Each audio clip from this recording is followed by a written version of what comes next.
ઓક્ટોબરથી નવરાત્રી શરૂ થાય છે। સામાન્ય રીતે રાતના 12 વાગ્યા સુધી જ ગરબા રમવાની છૂટ મળતી હોય છે, પરંતુ ગૃહ રાજમંત્રી હર્ષ સંઘવીએ મોડા સુધી ગરબા રમવાની છૂટ આપી હોવાની વાત હાલ ચર્ચાના ચકડોળે ચઢ છે। આ વખતે મુખ્યમંત્રી ભૂપેન્દ્ર પટેલના માર્ગદર્શનમાં પોલીસને ખાસ સૂચના આપવામાં આવી છે। 10 દિવસ થોડો લોડ વધારે લઈને નાગરિકો ઉત્સાહપૂર્વક નવરાત્રી મનાવી શકશે। નાગરિકોને ચિંતા કરવામાં આવી। ગુજરાતમાં મોડા સુધી લોકો ગરબા રમી શકે એ માટે વ્યવસ્થાઓ કરવામાં આવી છે।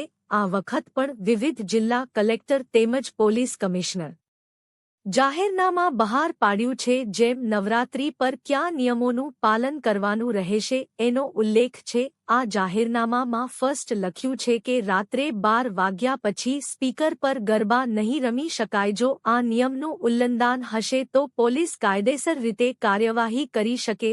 મોડી રાત સુધી નાના વેપારીઓ અને જે લોકો નવરાત્રી સમય કામ કરીને કંદો રોજગાર મેળવે છે તેની પણ ગુજરાત સરકાર ઘણા ચિંતા કરે છે। સાવ ખિલૈયા અને આયોજકોને પણ વિનંતી છે, મ્યુઝિક, ડીજે, બેન્ડ વગેરેના કારણે અન્ય લોકો હેરાન ના થાય એ આપણી જવાબદારી છે। ગુજરાતમાં મોડા સુધી લોકો ગરબા રમી શકે એ માટે વ્યવસ્થાઓ કરવામાં આવી છે।